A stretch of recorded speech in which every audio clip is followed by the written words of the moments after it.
Hello viewers, আশা করি সবাই ভালো আছেন। আজকে আমি মাইক্রোসফট এক্সেল 2016-এর ফার্স্ট টিউটোরিয়াল আজকে আপনাদেরকে দেখাবো এবং সেখানে মাইক্রোসফট এক্সেলের বেসিক কিছু টুলস বেসিক কিছু টুলসের সাথে আমি আপনাদেরকে আজকে ইন্ট্রোডাকশন করাবো। তো আমি একেবারে আজকে জিরো থেকে শুরু করব এবং পরবর্তী টিউটোরিয়ালগুলোতে ধীরে ধীরে স্টেপ বাই স্টেপ আমি অ্যাডভান্স লেভেলে কাজ দেখানোর চেষ্টা করব ইনশাল্লাহ।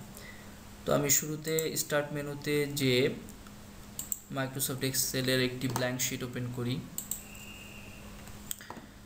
তো এখানে আমি দেখতে পাচ্ছি যে আমার এটা একটা বাই ডিফল্ট বুক 1 নামে আমার ফাইলটি ওপেন হয়েছে।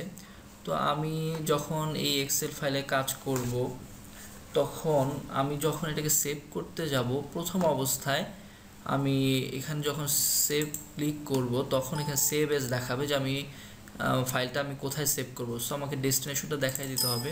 আমি সাপোজ ডেস্কটপেই যদি সেভ করি এবং নাম দেই যে ফার্স্ট টিউটোরিয়াল আর বেসিক টিউটোরিয়াল নাম দেই বেসিক টিউটোরিয়াল,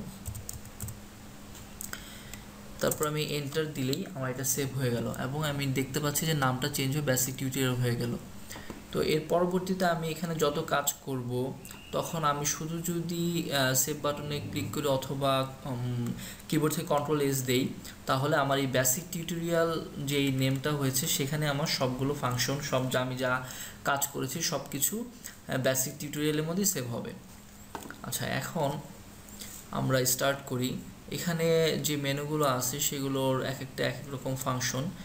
তো আমি যদি এই এক্সেলে কিছু লিখতে চাই তাহলে আমি যদি প্রথম ঘরে এরকম লিখি, যে কোনো একটা ঘরে আমি যদি লিখতে চাই এরকম, সাপোজ আমি লিখলাম জানুয়ারি, মাসের নাম লিখলাম।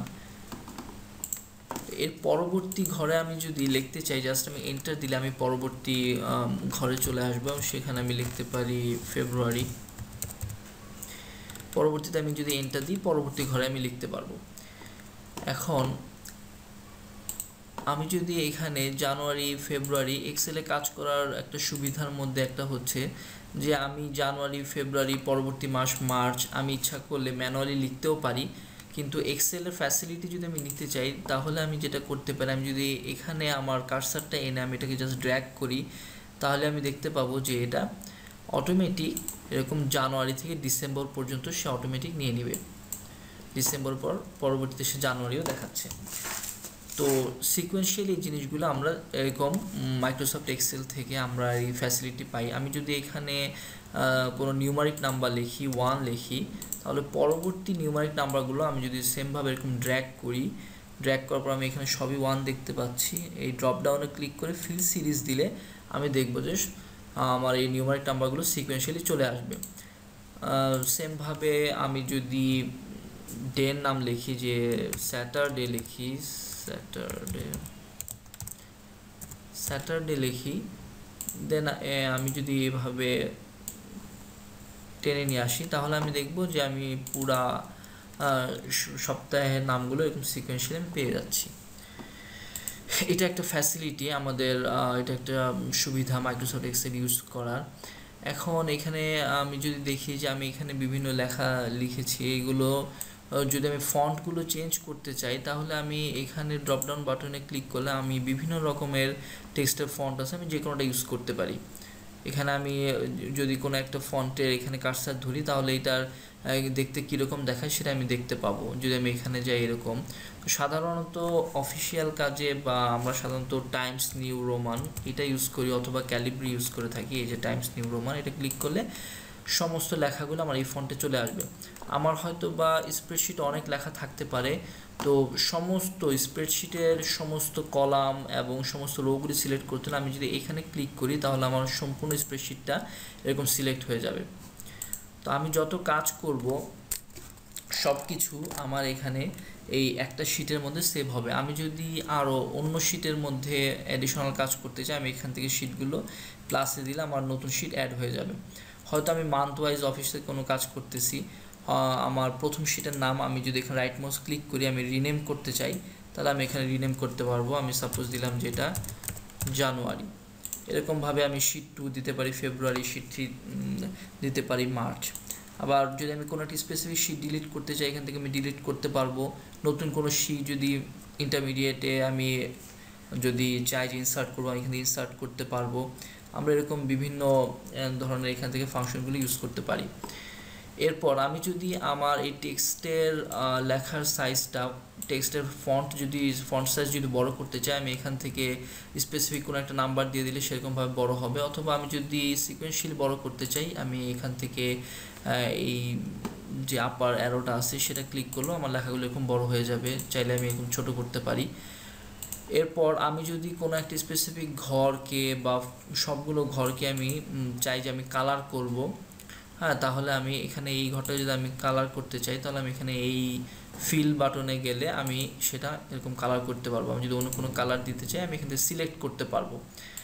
আর আমি যদি চাই আমার এই টেক্সটের যে ফন্টের কালারটা আছে সেটা আমি অন্যরকম করতে চাই, তাহলে আমি এখান থেকে যে কোনো কালার পছন্দ করি, আমি সেই কালারটা আমি দিতে পারি, এরকম দিতে পারি।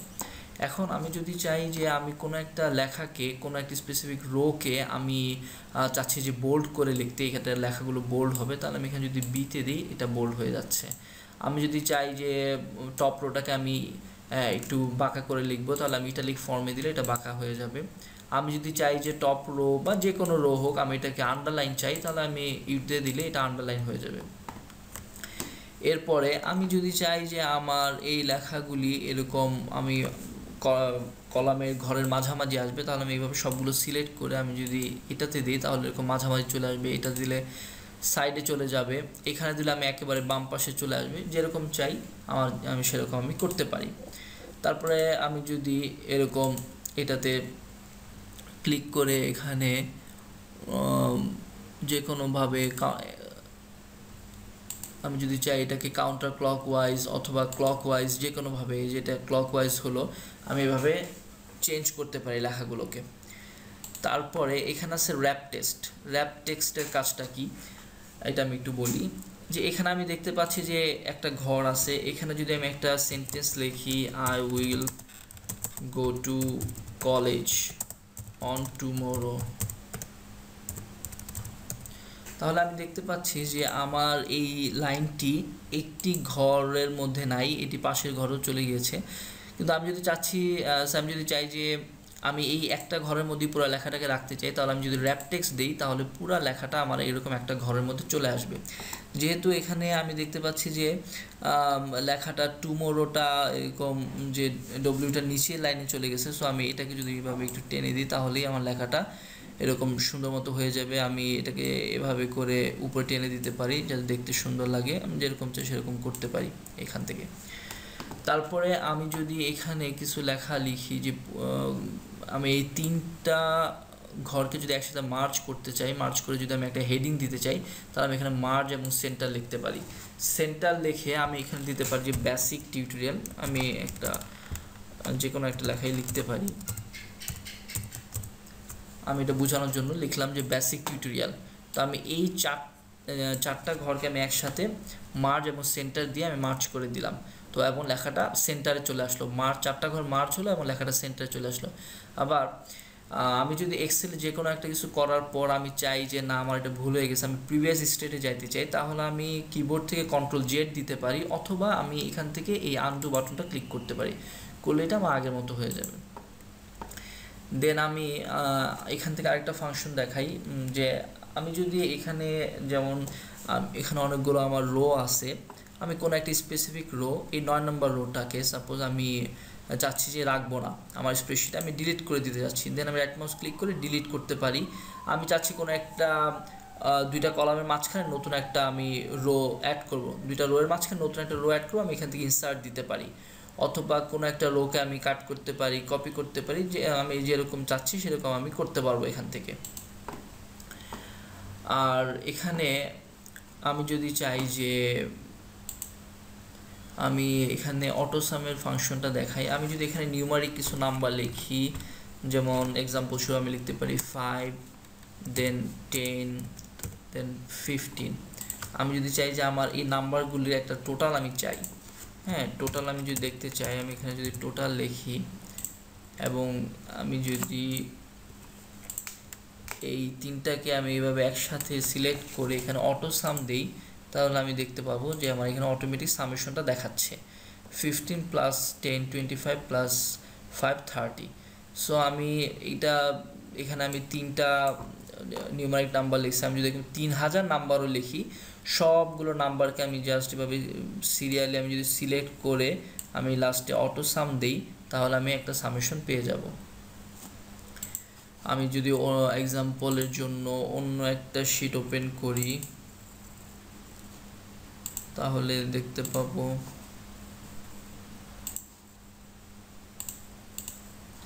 এখানে অনেকগুলো নাম্বার আছে। আমি যদি যে কোনো একটা কলামকে সিলেক্ট করে এভাবে সিরিয়ালি আমি এভাবে সিলেক্ট করে এখানে অটো সাম দিই, আমি দেখতে পাবো যে এখানে সামেশনটা দেখাচ্ছে 95,830। এখন এটা আরেকভাবেও দেখার অপশন আছে, সেটা হচ্ছে আমি যদি আবার এইভাবে সবগুলো সিলেক্ট করি, সামেশন বাদ দিলে আমি যদি এভাবে সিলেক্ট করি, তাহলে আমি দেখতে পারবো এখানে আমি যদি তাকাই এই জায়গাও আমি দেখতে পারবো যে 95,830 আমার এক্সেল শিটের নিচে এখানে সাম 95,830 দেখাচ্ছে। টোটাল কন্টেন্ট আছে আমার কয়টা, এখানে কাউন্ট ইকুয়ালস টু 69 দেখাচ্ছে। আমার টোটাল কন্টেন্ট আছে, আমি যতগুলো ঘর সিলেক্ট করছি টোটাল 69টা ঘর, দ্যাট মিনস 69টা কন্টেন্ট আমি সিলেক্ট করছি, এবং 69টা কন্টেন্টের মধ্যে যে ভ্যালুগুলো আছে সেগুলো অ্যাভারেজ আমাকে এখানে দেখাচ্ছে। এক্সেল শিটের নিচে আমি যদি তাকাই, তাহলে আমি এখান থেকে সাম দেখতে পাবো, কাউন্ট এবং অ্যাভারেজগুলো আমি দেখতে পারবো। তো আজকে বেসিক টিউটোরিয়ালের একেবারে শুরু থেকে আমি 0 থেকে শুরু করার চেষ্টা করছি। আজকে এতটুকুই। পরবর্তী টিউটোরিয়াল দেখার জন্য আপনাদেরকে অনুরোধ করব, এবং আমার টিউটোরিয়ালটি যদি ভালো লাগে আপনারা সাবস্ক্রাইব করবেন। হয়তো এই জিনিসগুলো আপনারা আগে থেকেই জানেন, যেহেতু কিন্তু আপনি হয়তো জানেন, অনেকেই জানে না, সেই জন্য শুরু থেকেই শুরু করা। হয়তো বা কিছু জিনিস আপনার কাছে নতুন থাকতেও পারে। তো পরবর্তী টিউটোরিয়ালগুলি দেখার জন্য সবাইকে আমি অনুরোধ করব, এবং আমার চ্যানেলটিকে সাবস্ক্রাইব করার জন্য সবার কাছে অনুরোধ করতেছি। সবাই ভালো থাকবেন।